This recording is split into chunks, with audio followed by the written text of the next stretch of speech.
Hello दोस्तों, आप सब कैसे हैं। आज के हमारे इस YouTube चैनल में आप सभी का स्वागत है। फिजिक्स क्लास में इस YouTube चैनल में आप सभी का स्वागत है फिजिक्स क्लास में। तो सबसे पहले हमारे इस चैनल को सब्सक्राइब कर दीजिए। तो चलिए हम लोग बाद में चर्चा करने वाले हैं। तो पदार्थ के बारे में चर्चा करने वाले हैं।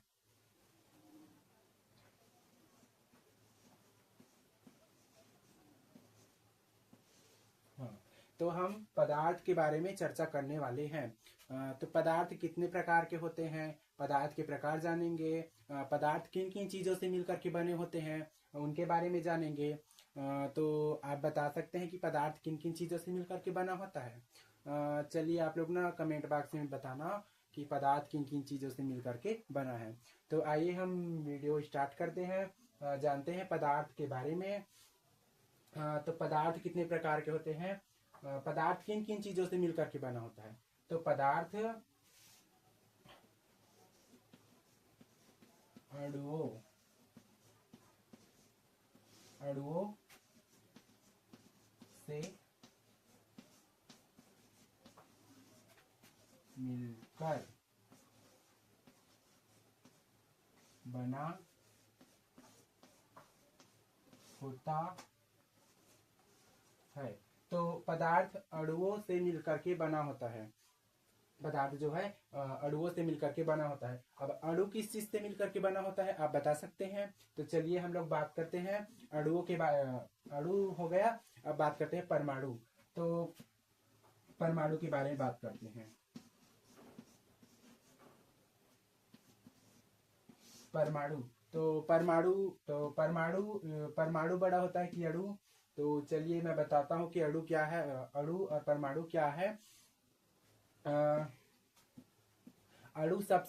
परमाणु सबसे छोटा होता है। आप लोगों को पता होगा, नहीं तो मैं बता देता हूँ कि परमाणु सबसे छोटा होता है। बहुत सारे परमाणु मिलकर के ऐसे ऐसे बहुत सारे परमाणु मिलकर के एक अणु बनाते हैं। और ऐसे एक से अधिक अणु एक से अधिक अणु मिलकर के पदार्थ बनाते हैं।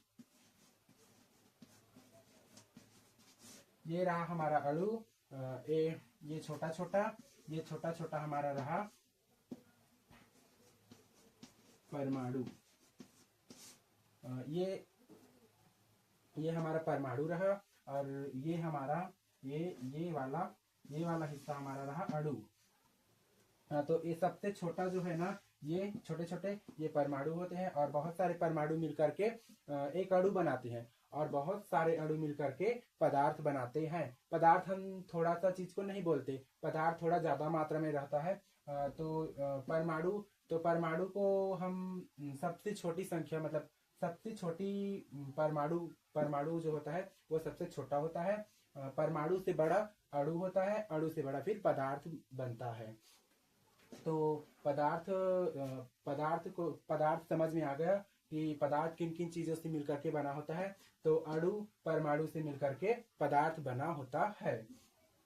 तो चलिए आपको ये पदार्थ समझ में आ गया होगा। अब पदार्थ के प्रकार देखते हैं। तो पदार्थ कितने प्रकार के होते हैं आइए हम वो जानते हैं।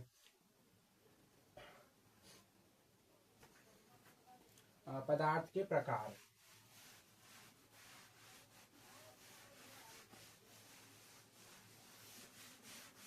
समझ में आ गया, टॉपिक क्लियर है।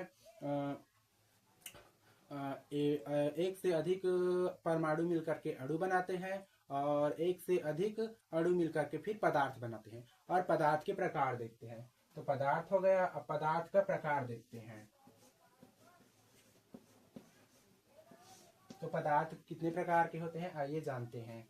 तो पदार्थ मुख्य रूप से दो प्रकार के होते हैं। कौन कौन से आइए चलो जानते हैं। तो पदार्थ है पहला सुचालक पदार्थ।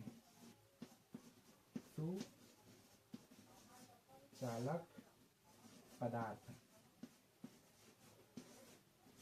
तो इनको हम उदाहरण से पहले क्लियर कर लेते हैं।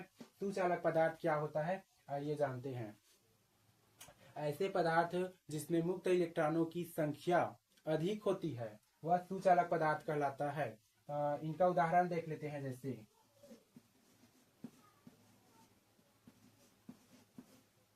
उदाहरण, उदाहरण में है सोना, सोना, चांदी, तांबा। तो हमारा ये सुचालक पदार्थ का ये उदाहरण रहा, सोना, चांदी, तांबा, ये आदि सुचालक पदार्थ हैं। सुचालक पदार्थ आपको समझ में आ गया। तो चलिए अब बात करते हैं कुचालक पदार्थ की। दूसरा जो इनका प्रकार है कुचालक पदार्थ।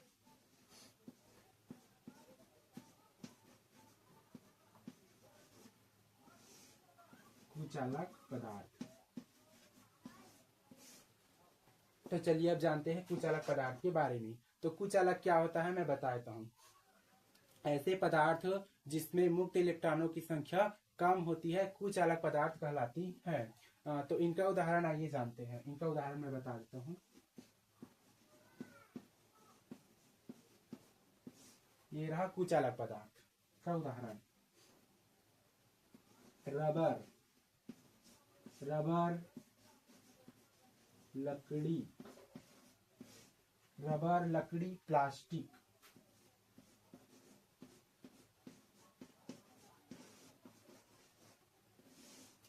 प्लास्टिक।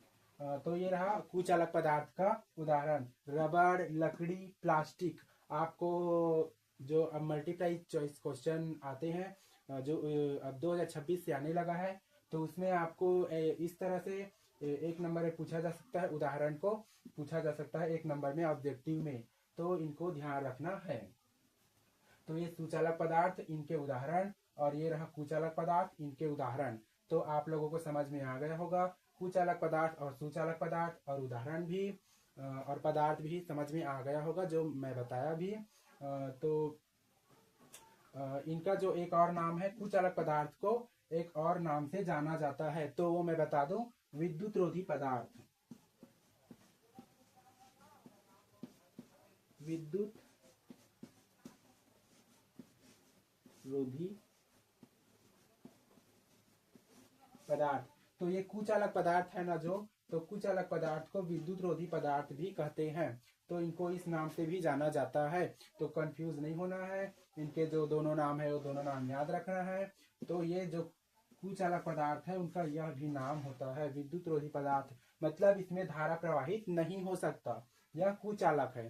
तो आपको इस वीडियो में सुचालक पदार्थ और कुचालक पदार्थ और पदार्थ के बारे में मैं बता दिया, जो आपको समझ में आ गया होगा। तो कमेंट करके बताइए कि वीडियो कैसा लगा। लाइक कीजिए, शेयर कीजिए और हमारे चैनल को सब्सक्राइब करना ना भूलें।